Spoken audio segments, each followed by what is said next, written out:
Hi hello, ഇപ്പോൾ എല്ലാവർക്കും നമ്മുടെ പുതിയൊരു വീഡിയോയിലേക്ക് സ്വാഗതം. അപ്പോൾ ഇന്നത്തെ വീഡിയോ എന്ന് പറയുന്നത് നമ്മൾ സ്ഥിരം ചെയ്യുന്ന മീഷോ അൺബോക്സിങ്ങോ അല്ലെങ്കിൽ റിവ്യൂ കാര്യങ്ങളോ ഒന്നുമല്ല. നിങ്ങൾക്ക് എല്ലാവർക്കും ഒരുവിധം എല്ലാവർക്കും അറിയുന്നുണ്ടാവും, ബിഗ് ബോസ് സീസൺ 7 സ്റ്റാർട്ട് ചെയ്ത കാര്യം ഒരുവിധം എല്ലാവരും കാണുന്നൊരു പ്രോഗ്രാമും ആയിരിക്കും കേട്ടോ. അപ്പോൾ അതിൻ്റെ ഒരു റിവ്യൂ എന്ന് വേണമെങ്കിൽ പറയാം. അതല്ലാന്നുണ്ടെങ്കിൽ എനിക്ക് ഏകദേശം ഇപ്പോൾ 19 കണ്ടസ്റ്റൻസ് ഉണ്ട്. അപ്പോൾ അതിൽ നിന്ന് മനസ്സിലായിട്ടുള്ളൊരു കാര്യങ്ങൾ ഓരോരുത്തരെ പറ്റിയിട്ടും പഠിക്കാനുള്ള സമയമൊന്നും ആയിട്ടില്ല. ആകെ 2 ദിവസമേ ആയിട്ടുള്ളൂ. ഇപ്പം ഇന്നലെ ആണെങ്കിലും ഇന്നത്തെ എപ്പിസോഡ് വൈകുന്നേരത്ത് വരണേ ഉള്ളൂ. പക്ഷെ നമുക്ക് ലൈവൊക്കെ കാണാനുള്ള ഓപ്ഷൻ ഉണ്ടല്ലോ ഹോട്ട്സ്റ്റാറിൽ തന്നെ. അപ്പോൾ അങ്ങനെ കണ്ടതിൽ വെച്ചിട്ട് ഏകദേശം ഒരു ഐഡിയ കിട്ടിയ കാര്യങ്ങളൊക്കെയാണ് കേട്ടോ ഞാൻ ഇതിൽ ഷെയർ ചെയ്യാൻ പോകുന്നത്. ഞാനിപ്പം ലാസ്റ്റ് ലൈവ് കണ്ട് നിർത്തിയ ആ ഒരു ഇതെന്ന് വെച്ചിട്ടാണ് പറയുന്നത്. അപ്പോൾ പലർക്കും പല അഭിപ്രായങ്ങളുണ്ടാവും. ചിലർക്ക് മീൻസ് ഒരാൾക്ക് ഇഷ്ടപ്പെടുന്ന ആളെ ആയിരിക്കില്ല വേറൊരാൾക്ക് ഇഷ്ടപ്പെടുന്നുണ്ടാവും, അല്ലെങ്കിൽ ഒരാൾക്ക് ഉള്ള അഭിപ്രായമായിരിക്കില്ല, സെയിം ഇൻസിഡൻ്റ് ആയിരിക്കും, പക്ഷെ ഡിഫറെൻറ്റ് അഭിപ്രായങ്ങളായിരിക്കുമല്ലോ. അപ്പോൾ അങ്ങനെ എനിക്ക് തോന്നിയ കാര്യങ്ങൾ അല്ലെങ്കിൽ എനിക്ക് ഫീൽ ചെയ്തിട്ടുള്ള കാര്യങ്ങളാണ് ഞാൻ ഷെയർ ചെയ്യുന്നത്. അപ്പോൾ നമുക്ക് എല്ലാവർക്കും അറിയാം, കാണുന്നവർക്കൊക്കെ അറിയാം, ബിഗ് ബോസിൽ ഇപ്രാവശ്യം 19 കോണ്ടസ്റ്റൻസ് ആണ് ഉള്ളത്. പിന്നെ ലാലേട്ടൻ എപ്പോഴും പറയുന്ന മാതിരി തന്നെ 7ൻ്റെ പണി എന്നാണ് പറയുന്നത്. സത്യം പറഞ്ഞാൽ ആ 7ൻ്റെ പണി അവർ മത്സരാർത്ഥികൾക്കാണോ അതോ പ്രേക്ഷകർക്കാണോ എന്നുള്ളതാണ് ഒരു ഡൗട്ടുള്ളത്. അപ്പോൾ എനിക്കിതിലിപ്പോൾ മൊത്തത്തിൽ നോക്കിയാൽ ഒരു 4 ഗ്യാങ് ആയിട്ട് മീൻസ് 4 പേരെ ഒരു സെറ്റായിട്ട് എടുത്തു കഴിഞ്ഞു വെച്ചാൽ മെയിൻ വെറുപ്പിക്കൽ എന്ന് വേണമെങ്കിൽ പറയാം. അതല്ലാന്നുണ്ടെങ്കിൽ സ്ക്രീൻ സ്പേസിന് വേണ്ടിയിട്ട് ഇങ്ങനെ എവിടെയാണ് എവിടെയാണ് ഞാൻ കയറി മാന്തേണ്ടത്, ആ ഒരു രീതിയിൽ നടക്കുന്ന ഒരു 4 പേരെ എനിക്ക് തോന്നിയിട്ടുണ്ടായിരുന്നത്. ഫസ്റ്റ് വൺ അനീഷ്, പിന്നെ വന്നിട്ട് ഷാനവാസ്, പിന്നെ അപ്പാണി ശരത്ത്, പിന്നെ അഭിഷേക്. ഈ 4 പേരെ എനിക്ക് മൊത്തത്തിലൊരു എന്തിനാ അടി ഉണ്ടാവണമെന്ന് പോലും അറിയാത്തൊരു ഇതായിട്ട് തോന്നി. പിന്നെ അനീഷിൻ്റെ എല്ലാം വെച്ച് നോക്കുമ്പോൾ എനിക്ക് മൊത്തത്തിൽ റിലേറ്റ് ചെയ്യാൻ പറ്റുന്ന കഴിഞ്ഞ സീസണിലെ കോണ്ടസ്റ്റൻ്റ് ആയിട്ടുള്ള നമ്മുടെ എന്താ പറയുക രതീഷ് ചേട്ടൻ ഉണ്ടായിരുന്നല്ലോ, തൃശ്ശൂരിൽ നിന്ന് തന്നെയാണ് ആള്. ഇങ്ങേരും തൃശ്ശൂരിൽ നിന്ന് തന്നെയാണ്. എനിക്ക് തോന്നുന്നു തൃശ്ശൂരിൽ നിന്ന് വരുന്നവരൊക്കെ ഇങ്ങനെയാണോ എന്നെനിക്കറിയില്ല. മൊത്തത്തിൽ സെയിം ആ ഒരു ക്യാരക്ടറിനെ അനുകരിക്കുകയാണെന്ന് തോന്നണില്ല എനിക്ക്. രതീഷ് ആള് ബിഗ് ബോസിൽ വന്ന സമയത്ത് ശരിക്കും ആളുടെ ഒരു ക്യാരക്ടറല്ല, ആള് മനഃപൂർവ്വം ആക്ട് ചെയ്യുക അല്ലെങ്കിൽ പ്രൊവോക്ക് ചെയ്യാൻ വേണ്ടിയിട്ട് നടക്കുകയെന്നാണ് തോന്നിയത്. പക്ഷെ അനീഷിൻ്റെ ക്യാരക്ടർ തന്നെ ഇതാണെന്നാണ് എനിക്ക് ഫീൽ ചെയ്യണത് കേട്ടോ മൊത്തത്തിൽ. അതായത് ഒരു അഭിനയമായിട്ട് തോന്നണില്ല, ആൾ അത്രയും റിയലിസ്റ്റിക് ആയിട്ടാണ് അവിടെ ഈ ഒരു 2 ദിവസത്തിനുള്ളിൽ തന്നെ ജീവിച്ചു പോകുന്നതെന്ന് തോന്നുന്നു. അത്രയും ഈ പറഞ്ഞ മാതിരി വെറുതെ ചൊറിയാൻ നിൽക്കുക. ഫസ്റ്റ് വന്ന ടൈമിൽ തന്നെ എന്താ പറയുക, കുറച്ചൊരു ഞാനാണ് ഭയങ്കര സംഭവമാണെന്നുള്ളത് കാണിക്കാൻ വേണ്ടിയിട്ടാണോ എന്തോ അറിയില്ല. നമ്മളൊരാളെ ഫസ്റ്റ് കാണുമ്പോൾ തന്നെ മേ ബി നമുക്ക് അറിയുണ്ടാവില്ലായിരിക്കും, എന്നാലും നമ്മൾ അറിയോ ചോദിച്ചു കഴിഞ്ഞാൽ എന്തെങ്കിലും പറയില്ലേ. പക്ഷേ ഇയാളാണ് ഫസ്റ്റ് കയറിയത്. അതിനുശേഷമാണ് അനുമോള് വന്നിട്ടുള്ളത്. അനുമോളേനെ എനിക്ക് തോന്നുന്നു ഒരുവിധം എല്ലാവർക്കും അറിയാം. ഇങ്ങനെ അറിയണേക്കാൾ കൂടുതൽ അനുമോളേനെ അറിയാം. കാരണം ഇങ്ങനെ അങ്ങനെ ഒരു ഫേമസ് ആയിട്ടുള്ളൊരു ആക്ടറോ അങ്ങനത്തെ കാര്യങ്ങളൊന്നും അല്ലല്ലോ, ഒരു എഴുത്തുകാരനാണ്, അത് ശരിയാണ്. പക്ഷെ എന്നാലും അത്രയും ഫേമസ് ആയിട്ട് ഒരുപാട് ബുക്കുകൾ എഴുതിയിട്ടുള്ള ഒരാളൊന്നും അല്ല. അപ്പോൾ അനുമോള് കയറി വന്ന സമയത്ത് ആ കുട്ടിക്കൊരു ഡൗട്ട് തോന്നി. അതായത് ഇനി ഇവിടുത്തെ എങ്ങാനും ക്രൂ ആയിരിക്കുമോ, അല്ലെങ്കിൽ മീൻസ് പറയാൻ പറ്റില്ലല്ലോ. അങ്ങനെ തോന്നിയപ്പോൾ ആ കുട്ടി ഇവിടുത്തെ ആളാണോ എന്ന് ചോദിക്കുന്ന സമയത്ത് മീൻസ് ഒരു ആള് ബിഹേവ് ചെയ്തത് എനിക്ക് എന്തോ അത്ര രസമായിട്ട് തോന്നിയില്ല. അല്ലെങ്കിൽ എന്താ പറയുക, നമ്മൾ ആദ്യമായിട്ടൊരു കാണുന്ന ആളുടെ അടുത്ത് നല്ലൊരു ഗ്രീറ്റിങ്സ് ആയിട്ട് തോന്നിയില്ല. അത് എനിക്ക് പൊതുവെ എൻ്റെ പേഴ്സണലി ഇല്ല അഭിപ്രായമാണ് കേട്ടോ, ഞാൻ പറഞ്ഞല്ലോ എൻ്റെ അഭിപ്രായമായിരിക്കണം എന്നില്ല ഇത് കാണുന്ന ആൾക്കാർക്കുള്ളത്. അപ്പം അങ്ങനെ ഒരു മോശം ഇമേജ് എനിക്ക് ഫസ്റ്റ് തന്നെ തോന്നിയായിരുന്നു. അതുപോലെ തന്നെ അനുമോളെ അറിയില്ല എന്ന് പറഞ്ഞു, ആരാ എന്നുള്ള രീതിയിലൊക്കെ സംസാരിക്കുന്നുണ്ട്. അനുമോളെ അറിയില്ല എന്ന് പറഞ്ഞുകൊണ്ട് തെറ്റെന്നല്ല കേട്ടോ ഞാൻ പറയണേ. പക്ഷെ ആ ഒരു വേ ഓഫ് ടോക്കിങ് അല്ലെങ്കിൽ ആ എന്താ പറയുക, ആ കുട്ടീനെ ട്രീറ്റ് ചെയ്തത് എന്തോ ഭയങ്കര മോശമായിട്ട് തോന്നി. അതുപോലെ തന്നെ നേരിട്ട് ഒരു ഭംഗിയില്ല എന്ന് പറയണതാണെങ്കിലും ഇതൊന്നും മോശം. നേരിട്ട് ആൾ ചിലപ്പോൾ സത്യങ്ങൾ വിളിച്ചു പറഞ്ഞു എന്നൊക്കെ നിങ്ങളൊക്കെ വിചാരിക്കുന്നുണ്ടാവും. പക്ഷെ ഒരിക്കലും ഒരാളുടെ മുഖത്ത് നോക്കിയിട്ട് നമ്മൾ ഫസ്റ്റ് ടൈം കാണുന്ന സമയത്ത് ഇങ്ങനെയൊക്കെ ഒരാൾ ബിഹേവ് ചെയ്യുമെന്ന് എനിക്ക് തോന്നുന്നില്ല. എന്തോ മേ ബി ആൾ ആക്ട് ചെയ്തായിരിക്കാം, അല്ലെങ്കിൽ ആളുടെ സ്ഥായിയായിട്ടുള്ള സ്വഭാവം അങ്ങനെ ആയിരിക്കാം. എന്താണെങ്കിലും അതൊരു മോശമായിട്ടാണ് എനിക്ക് ഫീൽ ചെയ്തത്. അപ്പോൾ ഫസ്റ്റ് തൊട്ടിട്ട് തന്നെ നമുക്കൊരു എന്താ പറയുക, കല്ലുകടിയാണ് ആളെക്കുറിച്ച് ചിന്തിക്കുന്ന സമയത്ത്. മീൻസ് ഈ അനീഷ് ബ്രോനെ കുറിച്ചിട്ട് ചിന്തിക്കുമ്പോൾ തന്നെ ഫസ്റ്റ് ഇംപ്രഷനെ പോയി. അങ്ങനെ പിന്നെ ആള് ഹൗസിലേക്ക് വരണത് തന്നെ ഒരു സ്ത്രീ വിരുദ്ധത എന്നുള്ള കാര്യം ഊന്നി പിടിച്ചിട്ടാണ്. ആൾക്ക് സ്ത്രീകളോടൊക്കെ വിരോധമാണ് എന്നുള്ള കാര്യം പറഞ്ഞുകൊണ്ടാണ്. അപ്പോൾ ആളുടെ ഒരു മേ ബി ഒരു റീസൺ ഉണ്ടാവുക, ആള് ഡിവോഴ്സ്ഡ് ആണ്.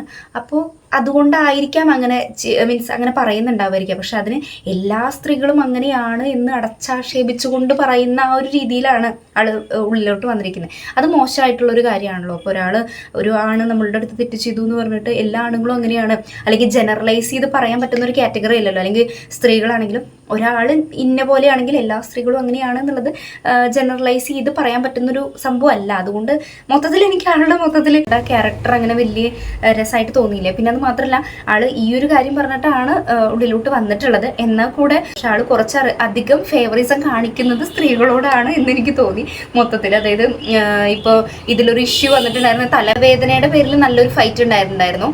സത്യം പറഞ്ഞാൽ അങ്ങനെ ഒരു ഫൈറ്റിന്റെ ആവശ്യമേ അവിടെ ഇല്ല. എനിക്ക് തോന്നുന്നു ഇവരെ അടി ഉണ്ടാക്കാൻ വേണ്ടിയിട്ട് ഇങ്ങനെ എന്താ പറയുക അങ്ങനെ നിൽക്കുകയാണ്. അപ്പോൾ ആ ഒരു ഫൈറ്റിൽ വന്നിട്ട് രേണു സുധിക്ക് തലവേദന എന്ന് പറഞ്ഞിട്ട് കിടന്നതിൻ്റെ പേരിലൊക്കെ ഷാനവാസൊക്കെ ചോദ്യം ചെയ്ത് അപ്പാണി ശരത്തും അതുപോലെ തന്നെ അഭിഷേകും ഒക്കെ നല്ല രീതിയിൽ തന്നെ ആക്രമിക്കുന്നുണ്ടായിരുന്നു. അത് പ്രൊവോക്ക് ചെയ്യാൻ വേണ്ടിയിട്ട് മാക്സിമം. ഒരു നിസാര കാര്യത്തിന് ഇത്രമാത്രം ഓവർ ആക്ട് ചെയ്യേണ്ട ആവശ്യമുണ്ടോ എന്നൊക്കെ തോന്നുന്ന രീതിയിൽ കേട്ടോ. അപ്പോൾ ആ ഒരു സമയത്തൊക്കെ ഇയാൾ വന്നിട്ട് കൂടുതൽ സപ്പോർട്ട് ചെയ്ത് നിന്നിരുന്ന രേണു സുധിയുടെ കൂടെയാണ്. കാരണം അറ്റ് ദ സെയിം ടൈം ഇയാൾ വന്നിട്ട് ഷാനവാസിനും തലവേദന എന്ന് പറഞ്ഞ ടൈമിലൊന്നും ഇയാൾ മൈൻഡ് ചെയ്തില്ല എന്നൊക്കെയാണ് പറയുന്നത്. അപ്പം അങ്ങനെ പിന്നെ ഇങ്ങനെ എന്താ വെച്ച് കഴിഞ്ഞാൽ ഒരു നെവർ മൈൻഡ് ആ ഒരു കാറ്റഗറി തോന്നുന്നു. മീൻസ് ആരെന്ത് പറഞ്ഞാലും എനിക്കൊരു കുന്തമില്ല എന്നുള്ളൊരു രീതിയിലാണ് നടക്കുന്നത്. പക്ഷെ ആൾ ചെയ്യുന്നതും പലതും മണ്ടത്തരങ്ങളോ, അല്ലെങ്കിൽ മീൻസ് മണ്ടത്തരം എന്ന് പറഞ്ഞു കഴിഞ്ഞാൽ ഒരു ആൾ പറയുന്നത് മാത്രമാണ് ശരി എന്നുള്ള രീതിയിലൊക്കെ ആ ഒരു രീതിയിലൊക്കെ തോന്നി. അപ്പം മൊത്തത്തിൽ എനിക്കൊരു വലിയ രസമായിട്ട് തോന്നുന്നില്ല. ഒരു ബാഡ് ഇംപ്രഷനാണ് എനിക്ക് ഫീൽ ചെയ്തിട്ടുണ്ടായിരുന്നത് ഫസ്റ്റ് ആളെ കുറിച്ചിട്ട്. ആളാണ് ഫസ്റ്റ് ഹൗസിലേക്ക് വന്നത്, ആളെ കുറിച്ചിട്ട് കേട്ടോ. ഈ നെക്സ്റ്റ് 3 പേരെ നമുക്ക് ഒരുമിച്ച് പറയാം. ഷാനവാസ്, അപ്പാണി ശരത്ത്, അഭിഷേക്. ഇവര് 3 പേരെന്ന് പറഞ്ഞു കഴിഞ്ഞാൽ എന്താ പറയുക, ഞാനൊരു ട്രോള് കണ്ട മാതിരി, അതായത് ഈ അനീഷ് വെറുപ്പിക്കലിൻ്റെ പ്രോ ആണെന്നുണ്ടെങ്കിൽ ഈ 3 പേരും വെറുപ്പിക്കലിൻ്റെ പ്രോ മാക്സ് ആണെന്നുള്ള രീതിയിൽ അത് ഏകദേശം കറക്റ്റാണ് കേട്ടോ. കാരണം ഇവർ 3 പേരും എവിടെ അടി ഉണ്ടാക്കണം, അല്ലെങ്കിൽ ഇയാളുടെ പിന്നാലെയാണെന്നുള്ള മാതിരിയാണ് എനിക്ക് ഫീൽ ചെയ്തത്. മൊത്തത്തിൽ എവിടെയാണ് ഞാനിപ്പോൾ ഒന്ന് അടി ഉണ്ടാക്കണ്ടേ എന്നുള്ള ഒരു രീതിയിൽ നടക്കുന്ന മാതിരി, ഒരു പ്രത്യേകിച്ചൊരു കണ്ടന്റ് കൊടുക്കാനില്ലാത്തത് കൊണ്ട് ബുദ്ധിമുട്ടുന്ന ആൾക്കാരെ മാതിരി തോന്നിയായിരുന്നു. അപ്പോൾ അവരെ കുറിച്ച് എനിക്ക് ഇത്രേ പറയാനുള്ളൂ. കൂടുതൽ അങ്ങോട്ട് ഇത്ര മീൻസ് ഒന്നും പറയാനായിട്ടില്ല. ഫുൾ അടി ഉണ്ടാക്കുക എന്നുള്ളൊരു മൈൻഡ് സെറ്റോട് കൂടെ മാത്രം നടക്കുന്ന ആൾക്കാരായിട്ടാണ് തോന്നിയത് 3 പേരും. അതെ, അതിൽ അഭിഷേകും അപ്പാണി ശരത്തും വന്നിട്ട് ഭയങ്കര over active means over reaction രീതിയിൽ എനിക്ക് ഫീൽ ചെയ്തായിരുന്നു. അങ്ങനെ പിന്നെ ഇതിൽ തന്നെ ഷാനവാസിന്റെ കാര്യം പറയുമ്പോൾ ഒരു കാര്യം മിസ്സായത്, ഇയാൾ വന്നിട്ട് നോമിനേഷൻ ഇപ്പോൾ ഫസ്റ്റ് വീക്ക് നോമിനേഷൻ ചെയ്യുന്ന സമയത്ത് ഗിസേലിനെ നോമിനേറ്റ് ചെയ്തത് എന്താ വെച്ച് കഴിഞ്ഞാൽ ആളുടെ ഡ്രസ്സിങ് റിലേറ്റഡ് ആയിട്ട്. അതായത് ഡ്രസ്സിങ് മോശമാണ്, ഈ രീതിയിൽ ഡ്രസ്സ് ചെയ്ത് കഴിഞ്ഞ പക്ഷേ ആൾക്കാർക്ക് ഇഷ്ടപ്പെട്ടില്ല ആ ഒരു രീതിയിൽ. അപ്പോൾ ഡ്രസ്സിങ്ങിൻ്റെ ഒക്കെ രീതിയിൽ ഒരാളെ നോമിനേറ്റ് ചെയ്യുക എന്ന് പറയുന്നതും പിന്നെ അത് ഇടയ്ക്കിടയ്ക്ക് ഇങ്ങനെ പറഞ്ഞുകൊണ്ടിരിക്കുക. ആ കുട്ടിയുടെ അടുത്ത് തന്നെ നേരിട്ട് പറയുന്നുണ്ട് ഒരു സിറ്റുവേഷനിൽ. അപ്പോൾ ഡ്രസ്സിങ് ഒക്കെ എന്ന് പറയുന്നത് ഓരോരുത്തരുടെ കംഫർട്ടാണല്ലോ, അവർക്ക് ഇഷ്ടമുള്ള രീതിയിലാണല്ലോ അവർ ഡ്രസ്സ് ചെയ്യണത്. അത് കണ്ടിട്ട് ഇപ്പം ഞാൻ ഇങ്ങനെ ഇട്ട് കഴിഞ്ഞാൽ നിന്നെ ബാക്കിയുള്ളവർക്ക് ഇഷ്ടപ്പെടില്ല എന്ന് പറയാൻ മാത്രം അത്രയും കെയറിങ്ങിൻ്റെ ആവശ്യമുണ്ടോ എന്ന് തോന്നിപ്പോയി. അതിൻ്റെ ആവശ്യമില്ലല്ലോ, കെയറിങ് ഏട്ടായി ആവുന്ന മാതിരി. ഈ പറയുന്ന ആളും വന്നിട്ട് ഷോർട്സ് ഒക്കെ ഇട്ടിട്ടാണ് വീട്ടിൽ കൂടെ നടക്കുന്നത്. അപ്പം ഈ ഡ്രസ്സിങ് എന്ന് പറയുന്നത് 2 പേർക്കും ബാധകമാണല്ലോ. നമ്മുടെ കേരള സ്റ്റൈൽ ഡ്രസ്സിങ് ആണെങ്കിൽ അവിടെയുള്ളവരെല്ലാവരും സാരി, ഇവരെല്ലാവരും മുണ്ട്, ഷർട്ട് ആ ഒരു രീതിയിലൊക്കെ ധരിക്കേണ്ടതായിട്ട് വരും, അത്രയും നീറ്റായിട്ട് അങ്ങനെ നോക്കണം എന്നുണ്ടെങ്കിൽ. അപ്പം അങ്ങനെ ഒരു ആളുടെ പേഴ്സണൽ ചോയ്സിനെ കടന്നാക്രമിക്കുന്ന മാതിരി, അതായത് ആ കുട്ടിയുടെ അടുത്ത് ഡയറക്റ്റും അത് പറയുന്നുണ്ട്. അപ്പോൾ അവർക്ക് എന്തോരം മീൻസ് ആ കുട്ടി വന്നിട്ട് പുറത്ത് പഠിച്ചിട്ടുള്ള അല്ലെങ്കിൽ പുറത്ത് താമസിക്കുന്ന ഒരാളാണ്, മലയാളം തന്നെ പകുതി മുറിഞ്ഞ് അങ്ങനെയൊക്കെ അറിയുന്നുള്ളൂ. അപ്പോൾ അവരെ സംബന്ധിച്ച് ആ രീതിയിലുള്ള ഡ്രസ്സിംഗ് ഒക്കെ ആയിരിക്കും അവർക്ക് ഏറ്റവും കംഫർട്ടബിൾ ആയിട്ടുണ്ടാവുക.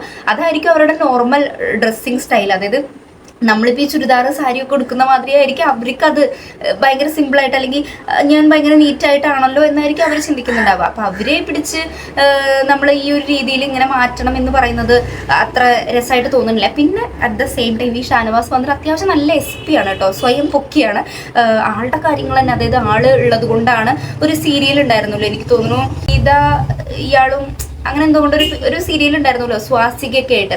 അപ്പോൾ അതിനെക്കുറിച്ച് ഇങ്ങനെ സ്വന്തമായിട്ട് ഇങ്ങനെ പൊക്കിയടിച്ചിരുന്നു, ഞാനുള്ളത് കൊണ്ടാണ് ആ സീരിയൽ വിജയിച്ചത് എന്നുള്ള രീതിയിലൊക്കെ. ആൾക്ക് നന്നായിട്ട് റൊമാൻസ് കൈകാര്യം ചെയ്യാൻ അറിയാം, അങ്ങനെ എങ്ങനെയെന്നൊക്കെ പറഞ്ഞിട്ട്. അപ്പോൾ അങ്ങനെ പറയുമ്പോൾ ഈ എന്താ പറയുക, കേരളക്കരയ്ക്ക് ഇഷ്ടപ്പെടുന്ന രീതിയിൽ എനിക്ക് ആക്ട് ചെയ്യാൻ അറിയാം, അതൊക്കെ പറയുന്ന രീതിയിൽ ആ ഒരു സീരിയൽ എനിക്ക് തോന്നുന്നു ഞാൻ കുറച്ച് ഭാഗങ്ങൾ കണ്ടതിൽ ഒരുവിധം അത്യാവശ്യം നന്നായിട്ട് നമ്മുടെ നോർമൽ സീരിയലുകൾ കാണുന്ന മാതിരിയല്ല, എല്ലാവർക്കും ഒരു കുടുംബ പ്രേക്ഷകർക്ക് മൊത്തം ഒരുമിച്ചിരുന്ന് കാണാൻ പറ്റുമോ ചോദിച്ചു കഴിഞ്ഞാൽ പറ്റുമായിരിക്കും. പക്ഷെ എനിക്കെന്തോ കുറച്ചധികം മീൻസ് പ്രണയം റിലേറ്റഡ് ആയതുകൊണ്ടാണോന്ന് അറിയില്ല, അമ്മമാർക്കാണെങ്കിലും എല്ലാവർക്കും അതങ്ങടെ അക്സെപ്റ്റ് ചെയ്ത് അല്ലെങ്കിൽ എല്ലാവരുടെ ഒപ്പം ഇരുന്നിട്ട് കാണാൻ പറ്റണ എനിക്ക് തോന്നിയില്ല കേട്ടോ. അപ്പം അങ്ങനെയൊക്കെ നോക്കുന്ന സമയത്ത് അതും കൂടെ നോക്കണ്ടേ, അതായത് ഈ ഡ്രസ്സിങ് ബാക്കിയുള്ളവർക്ക് ഇഷ്ടപ്പെടില്ല അല്ലെങ്കിൽ മോശമായിട്ടുള്ള രീതിയിൽ എന്നൊക്കെ പറയുമ്പം ഇങ്ങനെ അഭിനയിച്ചിട്ടുള്ള ആ ഒരു രീതി നോക്കുന്ന സമയത്ത് ഞാൻ ചില ഭാഗങ്ങളെ കണ്ടിട്ടുള്ളൂ. ഞാൻ വീണ്ടും പറയണു, ആള് ഫുള്ള് ഇങ്ങനെ വൃത്തികേടായിട്ടുള്ള രീതിയിൽ അഭിനയിച്ചൊന്നും അല്ല ഞാൻ പറയണേ. ഈ ഹിന്ദി സീരിയലിലൊക്കെ കാണുമല്ലോ പ്രണയം കൂടുതൽ ഫോക്കസ് ചെയ്തിട്ടുള്ളത്, അപ്പോൾ അതൊക്കെ എനിക്കെന്തോ നമ്മൾ സീരിയൽസ് കൂടുതൽ കാണുന്നുണ്ടാവുക കൂടുതലും അമ്മമാരൊക്കെ ആയിരിക്കുമല്ലോ, അല്ലെങ്കിൽ വീട്ടിലെല്ലാവരും കൂടെ ഒക്കെ ഇരുന്നിട്ടായിരിക്കും മേ ബി കാണുന്നുണ്ടാവുക. ഞാൻ കാണാറില്ല, അതുകൊണ്ട് എനിക്കറിയില്ല. ഞാനിപ്പോൾ ഈ എന്തായിരുന്നു അവരുടെ പേര്, ഇന്ദ്രനും സീതയോ അങ്ങനെ എന്തോ കൊണ്ടായിരുന്നല്ലോ, സീതേന്ദ്രിയോ അങ്ങനെ എന്തോ. പേഴ്സണൽ ഒപ്പീനിയൻ പറഞ്ഞു എന്ന് മാത്രം. ഇഷ്ടപ്പെടുന്നവർ ഒരുപാട് പേരുണ്ടാവും, എനിക്കും അങ്ങനത്തെ ഒക്കെ ഇഷ്ടമാണ്. പക്ഷെ ഇങ്ങേരുടെ ആ ഒരു തത്വചിന്തയും അതായത് ആളുടെ വാക്കും പ്രവൃത്തിയും തമ്മിൽ യാതൊരു ബന്ധമില്ലാത്ത മാതിരി ഒരു ഫീൽ ചെയ്തോണ്ട് ജസ്റ്റ് പറഞ്ഞു എന്നുള്ളൂ. പിന്നെ വന്നിട്ട് നെവിന്റെ കാര്യം പറയുകയാണെന്നുണ്ടെങ്കിൽ അങ്ങനെ അത്ര വെറുപ്പിക്കലായിട്ട് തോന്നണില്ല, എനിക്കറിയില്ല, മീൻസ് എനിക്ക് ഇതുവരെ തോന്നിയില്ല. പക്ഷെ ആള് കുറച്ചും കൂടെ ഓരോ കാര്യങ്ങളിലും കുറച്ചും കൂടെ സെൻസിറ്റീവായിട്ട് കാണുന്ന രീതിയിൽ തോന്നിയായിരുന്നു. എല്ലാവർക്കും ഡ്രസ്സ് ബിഗ് ബോസ് തന്നെയാണ് അലോട്ട് ചെയ്യുന്നത്, ഇവരുടെ ഡ്രസ്സുകൾ കൊടുത്തിട്ടില്ല അവർക്കൊരു പണി എന്നുള്ള രീതിയിൽ. അപ്പൊ ആകെ ടാസ്ക് ജയിച്ചവർക്ക് മാത്രമാണ് അവരുടെ ഡ്രസ്സുകൾ എടുക്കാൻ പറ്റുള്ളൂ. അപ്പൊ ഇങ്ങേർക്ക് കിട്ടിയത് എന്തോ സ്കൂൾ യൂണിഫോം മാതിരി ഉള്ളതാണ്, കുട്ടികൾ സാധാ സ്കൂൾ കുട്ടികൾ ഇടുന്ന മാതിരത്തെയാണ് കിട്ടിയിരിക്കുന്നത്. അപ്പൊ അതിൽ കുറച്ച് ബുദ്ധിമുട്ടൊക്കെ പറയുന്നുണ്ടായിരുന്നു. എന്താ ആളൊരു സ്റ്റൈലിസ്റ്റ് ആണല്ലോ, അപ്പൊ ആ ഒരു രീതിയിൽ എനിക്ക് ഇതാണോ തരുന്നതെന്നുള്ള രീതിയിലൊക്കെ പറയുന്നുണ്ടായിരുന്നു, കുറച്ചധികം ബഹളം വെക്കുന്നുണ്ടായിരുന്നു ആ കാര്യത്തിൽ. പിന്നെ ഇനി മേ ബി അടി കാണാൻ അടുത്ത സാധ്യതയുള്ളത് രേണു സുധിയും തമ്മിലാണെന്ന് തോന്നുന്നു. കാരണം എന്താ വെച്ച് കഴിഞ്ഞാൽ അത് ഞാൻ പറയാനുള്ള ഒരു കാരണം എന്താ വെച്ച് കഴിഞ്ഞാൽ അടി എന്നല്ല, എന്നാലും പ്രേക്ഷകർക്ക് ഒരു മുഖത്തോട് മുഖം എന്ന് കാണാനുള്ള ഒരു ചാൻസ് എന്താ വെച്ച് കഴിഞ്ഞാൽ രണ പഠിക്കുന്നത് ഏവിയേഷൻ ആ ഒരു രീതിയിലാണ്, രേണുസുതി പഠിച്ചു എന്ന് പറയുന്നതും ഏവിയേഷൻ ആണല്ലോ. അപ്പൊ ആ ഒരു രീതിയിലൊരു ക്ലാഷ് വരാനുള്ള ചാൻസസ്, അതായത് രേണുസുതി ഇത് പഠിച്ചിട്ടില്ല എന്നൊക്കെ കുറെ പേര് ഇപ്പം കുറെ ഇതിൽ പറയുന്നുണ്ടല്ലോ ഇതിന് ഈ ബിഗ് ബോസിൽ പോണതിന് മുമ്പേ കേട്ടോ. അപ്പോൾ അങ്ങനെ ഒരു സ്കോപ്പ് ഉണ്ട്, അങ്ങനെ ഒരു എന്താ പറയാ ക്ലാഷ് വരാൻ എന്ന് എനിക്ക് തോന്നുന്നു മൊത്തത്തില്. അതല്ലാതെ ഇവരെ പറ്റിയിട്ട് ഇപ്പൊ രേണുസുധീനെ ആണെങ്കിലും തലവേദന എന്ന് പറഞ്ഞിട്ട് ബഹളം വെക്കുന്നുണ്ടായിരുന്നു. തലവേദനയുള്ള ഒരാള് ഇത്രയും ബഹളം വെക്കില്ല എന്ന് ബാക്കി എല്ലാവർക്കും നമുക്കും അറിയാം, അവിടെ ഉള്ളവർക്കും അറിയാം. പക്ഷെ മേ ബി ശരിയായിരിക്കാം, കാരണം രേണുസുധീനെ സംബന്ധിച്ച് നോക്കുമ്പോൾ ആള് അത്യാവശ്യം നന്നായിട്ട് റിയാക്ട് ചെയ്യണ ഒരാളാണ്, അങ്ങനെ എന്തെങ്കിലും പറഞ്ഞു കഴിഞ്ഞാൽ മിണ്ടാതിരിക്കണ ഒരാളല്ല. അപ്പൊ മേ ബി തലവേദനയാണെങ്കിലും റിയാക്ട് ചെയ്യുക എന്നുള്ള രീതിയിൽ മേ ബി ചെയ്തതായിരിക്കും, അതിൽ എനിക്കറിയില്ല. നമുക്ക് അവരുടെ ഹെൽത്ത് ഇഷ്യൂസ് വെച്ചിട്ട് നമുക്ക് അത് അങ്ങനെയാണ്, അതുകൊണ്ട് മീൻസ് തലവേദന ഉള്ള ഒരു ബഹളം വെക്കില്ല എന്നൊന്നും പറയാൻ പറ്റില്ല, തീരെ നിവൃത്തിയില്ലാതെ ഒരു ബഹളം വെക്കാം അങ്ങനെ. അപ്പം അത് ഇപ്പോഴത്തെ നിലയ്ക്ക് വേറൊന്നും അതിലെനിക്ക് പറയാനില്ല. അതുപോലെ തന്നെ രണ എന്ന് പറഞ്ഞ ആള് വന്നിട്ട് കുട്ടി ചെറിയൊരു കുട്ടിയാണ്, പക്ഷേ ഈ ഒരു ഇത്രയും കണ്ടതിൽ വെച്ചിട്ട് എനിക്ക് പ്രത്യേകിച്ച് ഇന്ന പോലെയാണ് അല്ലെങ്കിൽ ഒന്നും ചെയ്യില്ല അങ്ങനെയൊന്നും പറയാൻ ഒരു സ്പേസ് അങ്ങനെയൊന്നും എനിക്ക് തോന്നിയിട്ടില്ല. പിന്നെ നമുക്ക് പറയാനുള്ളത് ശൈത്യനെ കുറിച്ച് പറയാനാണെന്നുണ്ടെങ്കിൽ എനിക്ക് തോന്നിയത് ഇപ്പം ബിഗ് ബോസ് വന്നിട്ട് ആർക്കും ഒന്നും അലോ ചെയ്തിട്ടില്ലല്ലോ, അതായത് ടാസ്ക് ജയിച്ചവർക്ക് മാത്രമാണ് അവരുടെ പേഴ്സണൽ കൊടുന്നിട്ടുള്ള സാധനങ്ങളൊക്കെ കൊടുക്കാനായിട്ട് പറ്റുള്ളൂ എന്ന് പറഞ്ഞിട്ടുണ്ട്. അവർക്ക് മാത്രമാണ് മേക്കപ്പ് പ്രൊഡക്ട്സുകളാണെങ്കിലും അവിടെ വെച്ചിട്ടുള്ള എല്ലാം യൂസ് ചെയ്യാനും പറ്റുള്ളൂ. അപ്പോൾ ഒന്നും അലോ ചെയ്തിട്ടില്ല, എല്ലാം അടച്ചു വെച്ചിരിക്കുകയാണ്. എല്ലാവർക്കും വേണമെങ്കിൽ തുറന്നെടുക്കാം എന്നുള്ള രീതിയിൽ, പക്ഷെ തുറന്നെടുക്കാൻ പാടില്ല. അപ്പം അങ്ങനെ വരുമ്പോൾ ഇവരെല്ലാവരും കൂടെ ഈ മേക്കപ്പ് സാധനങ്ങളൊക്കെ യൂസ് ചെയ്തിരുന്നു ഇന്നലെ രാവിലെ തോന്നുന്നു. അങ്ങനെ യൂസ് ചെയ്തിട്ട് ആരൊക്കെ ബിഗ് ബോസ് ഒരു വാണിംഗ് മാതിരി പറയണ സമയത്ത് ആരൊക്കെ യൂസ് ചെയ്തെന്ന് ചോദിച്ചു നോക്കിയപ്പോൾ എല്ലാവരും എണീറ്റ് നിൽക്കുന്നുണ്ട്.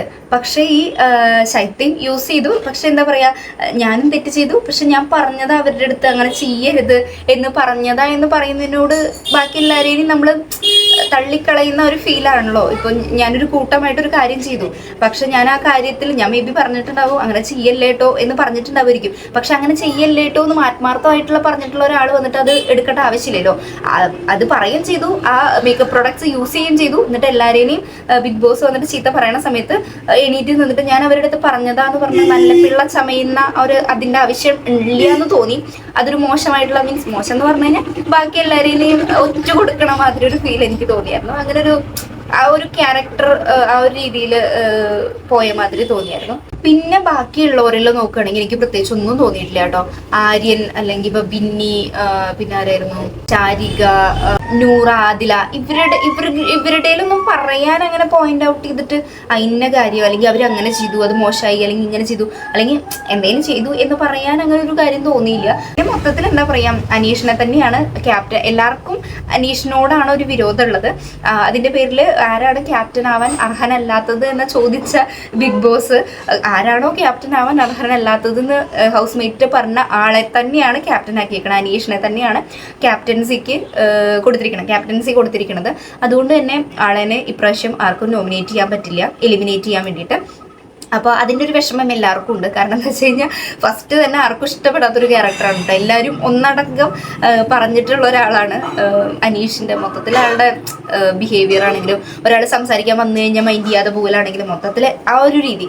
അപ്പം ഇത്രയാണ്. ബാക്കിയുള്ളവരെ കുറിച്ചൊക്കെ നമ്മളിങ്ങനെ പഠിച്ച് വരണുള്ളൂ. അതായത് അവർക്ക് അധികം ഒന്നും സ്പേസ് കിട്ടാത്ത മാതിരിയെന്നോ അല്ലെങ്കിൽ അവർ എടുക്കാത്ത മാതിരിയെന്നോ എന്തോ ഓരോന്ന് പഠിച്ച് വരണേ ഉള്ളൂ. ഇപ്പം ഇന്നിപ്പോൾ 3ാമത്തെ ദിവസമല്ലേ ആവണുള്ളൂ. അപ്പോൾ നമുക്ക് എന്തായാലും നെക്സ്റ്റ് എപ്പിസോഡിൽ കൂടുതൽ ഡീറ്റെയിൽസ് ആയിട്ട് വരാം. അപ്പോൾ എന്തായാലും എൻ്റെ ബാക്കിയുള്ള വീഡിയോസ് കാണാത്തവരാണ് അല്ലെങ്കിൽ ചാനൽ സബ്സ്ക്രൈബ് ചെയ്യാത്തവരാണെന്നുണ്ടെങ്കിൽ തീർച്ചയായിട്ടും ഒന്ന് സബ്സ്ക്രൈബ് ചെയ്ത് സപ്പോർട്ട് ചെയ്യുക. എനിക്ക് അറിയാവുന്ന രീതിയിലൊക്കെ ഞാൻ തീർച്ചയായിട്ടും എല്ലാ വീഡിയോസും ചെയ്യാൻ ശ്രമിക്കുന്നതായിരിക്കും. ഈ പറഞ്ഞ എന്തെങ്കിലും കാര്യങ്ങളിലോടോ അല്ലെങ്കിൽ നിങ്ങൾക്ക് എന്തെങ്കിലും അഡീഷണലി കൂട്ടിച്ചേർക്കാനൊക്കെ ഉണ്ടെങ്കിൽ ജസ്റ്റ് ഒന്ന് കമൻറ്റ് ചെയ്യുക കേട്ടോ. അപ്പോൾ നമുക്ക് എന്തായാലും അടുത്തൊരു വീഡിയോ ആയിട്ട് കാണാം. അതുവരെ എല്ലാവർക്കും ടാറ്റാ.